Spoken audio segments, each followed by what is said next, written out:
fallacies of weak induction here, so now we're going to move to section 3.3, okay? And you know what? You've all heard of weak induction. This should be familiar because you remember when we were talking about inductive, deductive arguments in Chapter 1. You remember an inductive argument could be weak or strong, and weak arguments were considered weak because the premises did not provide enough probabilistic support for the conclusion. So this is really a list of specifics, giving you different examples of how lack of probabilistic support occurs. So this actually just gives specificity to what are those types of errors that cause weakness, okay? So let's read the first paragraph here. The fallacies of weak induction occur not because the premises are logically irrelevant to the conclusion, as in the case with the 8 fallacies of relevance, but because the connection between the premises and conclusion is not strong enough to support the conclusion, okay? So they're logically relevant reasons, but they're still weak in the sense that the probabilistic support is not high. The fallacies of relevance, they all were dealing with psychology and emotion. You're not going to see psychology and emotion here. You're just going to see reasons, but they're just not strong enough to increase the probabilistic support.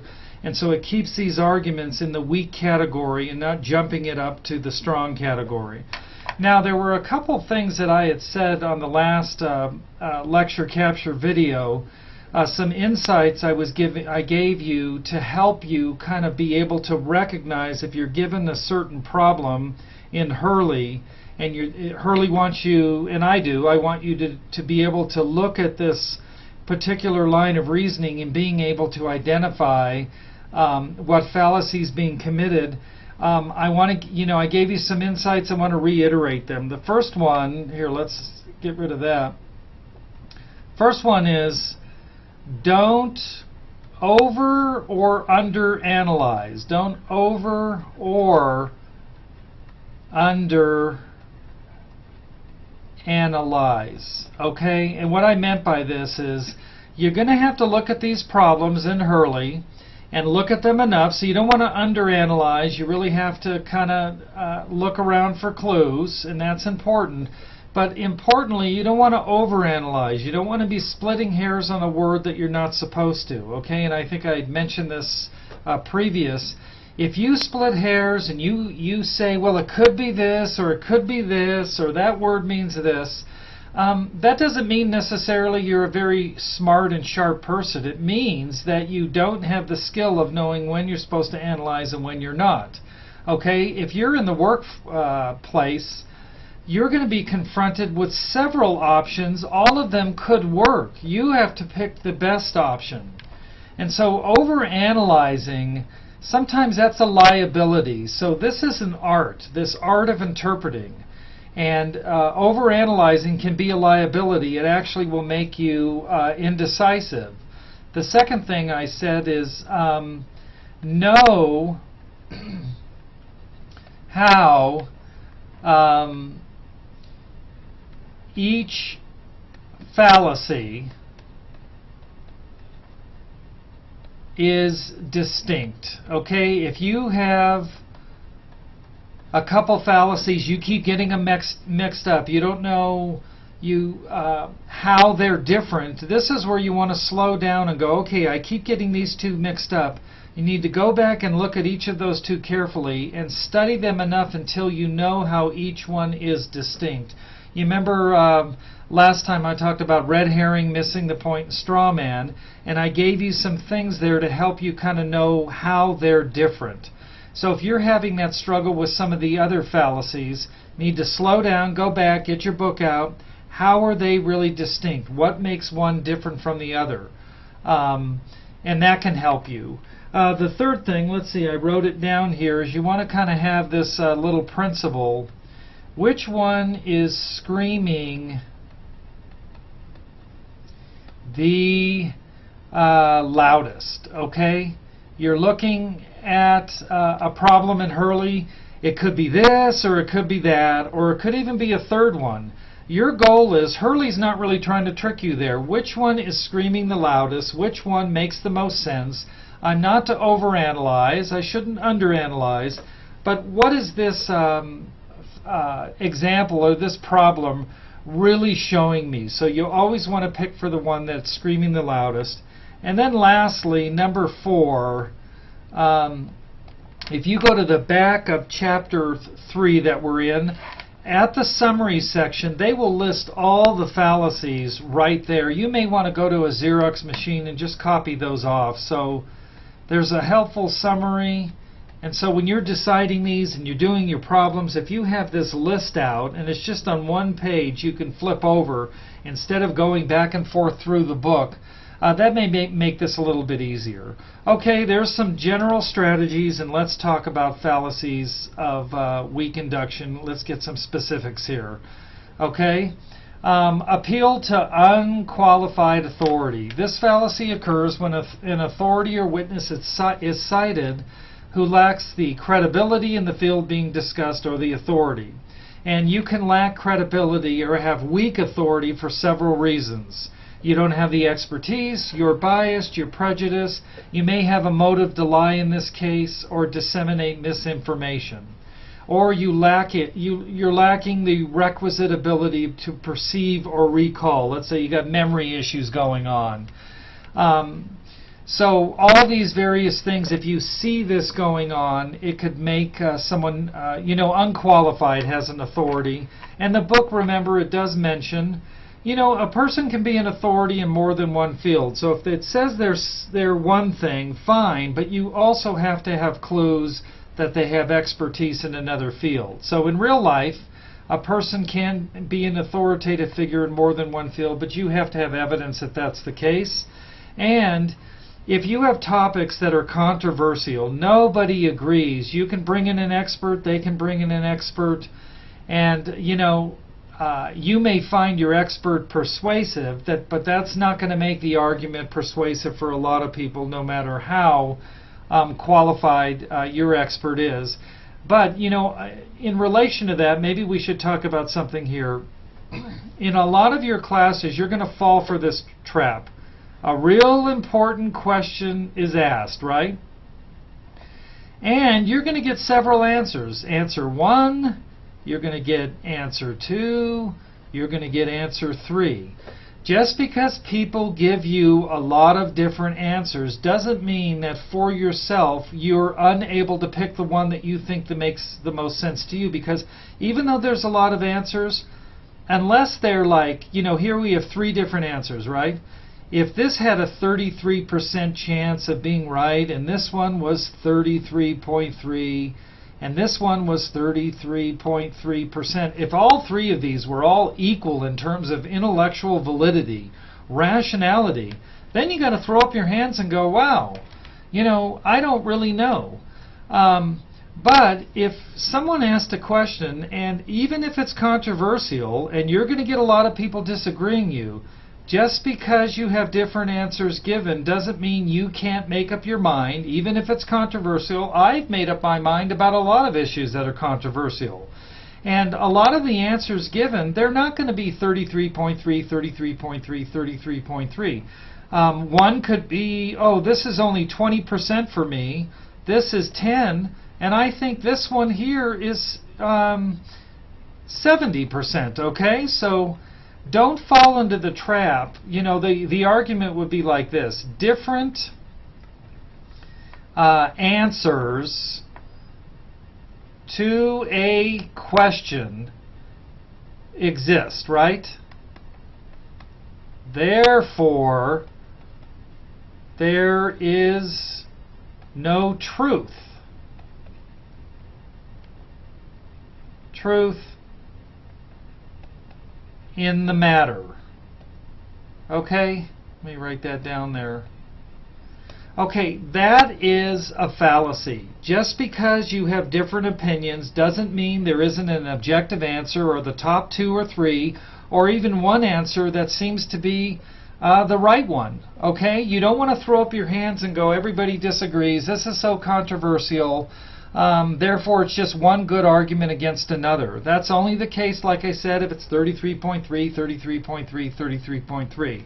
But just because there's controversy and you have a lot of different opinions, don't fall for the trap that you still can't make up your mind, because the right answer could be in there among the plethora of answers given. Let's say I said, what's the shape of the Earth? And everybody in class gave a different shape. A triangle looks like a tabletop, it looks like a turtle. Someone says it looks like a beach ball. And, others. Do you see that one of them had the right answer? Just because people give different answers doesn't mean the right one is not there. Okay, or a combination or whatever. A lot of people who give answers, they're popping off and maybe they're not that informed. But the point is, do not fall for this type of argument. So all of this is in relation to controversial issues. Controversy still doesn't mean that you can't make up your mind. Okay, that's kind of a little something extra that can help you in all your classes. You have a pluralism of theories. Don't let that make you hesitant for still finding out what you feel is the right one for you. Do not do this. Oh, we'll never make up our mind. There's no truth in the matter. It's just arguments on all sides that are equally good. If they're equally good, you can't decide. But often they're not equally good. Okay, let's get back to what we were talking about. Appeal to unqualified authority. Here's two examples, okay? David Duke, former Grand Wizard of the Ku Klux Klan, has stated, Jews are not good Americans. They have no understanding of what America is. So, on the basis of Duke's authority, we must conclude that the Jews in this country are un-American. Clearly, David Duke, with this kind of background and affiliation, is unqualified because he's biased or prejudiced. Okay, straightforward. Here's another one. Dr. Bradshaw, our family physician, he has stated that the creation of muonic atoms of deuterium and tritium hold the key to producing a sustained nuclear fusion reaction at room temperature. In view of Dr. Bradshaw's expertise as a physician, we must conclude that this is true. Okay, he's unqualified because he's lacking the required expertise. He's a family physician, and he's not a nuclear physicist. Okay, so he's not qualified there. That's why. Okay, it's just not his field. Okay, straightforward stuff. Let's go to the next one. Appeal to ignorance. This is committed when the premises state that nothing has been proved one way or the other about something, yet the conclusion makes a definite assertion about that thing. The issue usually concerns something that is incapable of being proved or something that has not yet been proved. So let me give you an example here. Here's one right here. Okay, we have not found any archaeological evidence for the existence of Pontius Pilate in the Middle East. Therefore, Pontius Pilate did not exist. And I think, let's say someone said this in 1960, and this could actually be true. Well, the reason this is fallacious is there's no way we have dug up the entire Middle East. The area we're looking at, you can't make any conclusions because we haven't dug up a fraction of what could be dug up. And guess what happened in 1961? A slab was found. They dug up this big slab, and guess what it said on the slab? It said, Pontius Pilati Procurati Judiati. Okay, a little Latin there. It just said Pontius Pilate, prefect of Judea. So, just because we hadn't found any evidence up to 1960, well, archaeological field, the Middle East, you haven't dug it all up. All you have from this is we haven't found anything yet, but we have no guarantee we're not going to find because we know we haven't dug everything up and maybe never will. Most likely we never will. And so what proved it was fallacious is it should have been an argument from silence. We haven't found anything. Should have only made you conclude we don't know yet, one way or the other, because there's so much we haven't dug up. And the fact that they found the slab shows that previous to 1961, it was fallacious. If it wasn't a fallacy, we never would have found that slab, most likely, right? The fact that it was found shows that indeed argument from silence was being committed. Okay. Here's the next one. We'll talk about hasty generalization, and I've got a little wrapping background. I call it hasty G, okay? You can call it hasty G if you want. Okay, hasty G. A fallacy that affects inductive generalizations. The fallacy occurs when there is a reasonable likelihood that the sample is not representative of the larger group, yet you are using that sample to make conclusions about the larger group. And there's two ways samples can be non-representative, okay? It's when, first of all, the sample is too small or it is not randomly selected. Okay, here's an example of something being too small. After only 1 year, the alternator went out in Mr. O'Grady's new Chevrolet. Mrs. Dotson's Oldsmobile developed a transmission problem after 6 months. The obvious conclusion is that cars made by General Motors are just a pile of junk these days. Well, this is too small of a sample. Okay, Mr. O'Grady, his Chevrolet, Mrs. Dotson, her Oldsmobile, 2 cars. You can't conclude that all cars made by General Motors are just a pile of junk. Okay, very straightforward. Let's go to this one. 100,000 voters from Orange County, California were surveyed on their choice for governor, and 68% said that they intend to vote Republican. Therefore, the Republican Party will win California's 54 electoral college votes in the next presidential election. Okay, this is a non-representative sample, not because it's too small, but because it's not random. If you know anything about California politics, okay, Orange County is a Republican stronghold, okay? All you can really conclude from this is you could safely conclude Orange County will go Republican again, right? That's fair. But all the other counties in California, a lot of them are not Republican strongholds, and if you are familiar with presidential politics, California lately, many elections, it's always gone Democratic, and the Democratic Party has gotten those 54 electoral votes. So you can safely say what you think is going to happen in Orange County again, but because it's not a random sample picking from all the counties, it's a hasty generalization. Okay, let's go to the next one, false cause. False cause, I'm going to give you 4 different varieties. Okay, false cause is committed when the link between premises and conclusion depends on some imagined causal connection that probably does not exist.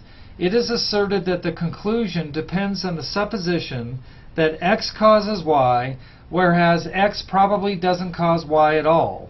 And you just have to know something about cause and effect relationships. These are hard to establish many times with certainty, and that's why they're inductive. Here's an example. You could have cancer rates going up in a small town. Maybe there's 2 more than there were previously, a spike, and there's a chemical plant a mile down the road. Those cases in court are very hard to prove because of their inductive nature, because the chemical company could say these cancer rates could be caused by something else, just because you have a correlation. A small town, cancer rates going up, and it's correlated with a chemical factory there. Correlation doesn't mean direct causation. You could have the chemical plant there, you could have these cancer spikes in this small town, and maybe something else is really the cause of the cancer and not the chemical plant. Okay, so there are 4 types of false cause fallacy here. I'm going to go over the first one here, and then what I'll do is I'll stop this video and we'll repeat it for the next one. So the first one out of the 4 for false cause is post hoc ergo propter hoc. Don't ask me where they came up with that one. I'm just going to call it, false cause fallacy based on temporal succession. Okay? Here's what it means. Because one event precedes another event does not necessarily mean that the first event caused the second event. Temporal succession by itself is not sufficient to establish a causal connection. Okay, I'll give you a couple examples here. Okay, during the past 2 months, every time that the cheerleaders have worn blue ribbons in their hair, and they all get dressed and put blue ribbons in their hair at home, it's happened before the game starts, the basketball team has been defeated. Therefore, to prevent defeats in the future, the cheerleaders should get rid of those blue ribbons. Okay, they've got ribbons on their hair, the games start, they lose. This is obvious and kind of ridiculous. That is not the cause of them losing these basketball games, okay? Just because it came prior doesn't mean it's the cause.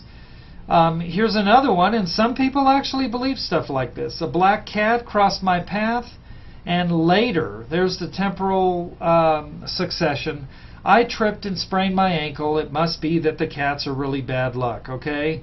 Here's the cat at T1.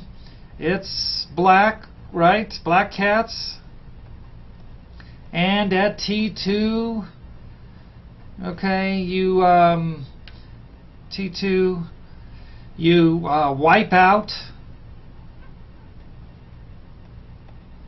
and you sprain your ankle. Okay, just because this happened at T1 doesn't mean it's the cause here. There could be other causes. Okay, simple, you get it. Superstitious people, they'll maybe reason like this. But the point is, something happens before, that doesn't necessarily mean it's the cause. Now, if I see smoke and then there's fire, smoke happens before, well, there's a situation where it could be the cause. Okay? All right, we'll end this so it's not too long. Get you these lecture capture videos in more bite-sized pieces. And we'll continue and finish fallacies of weak induction with the next video.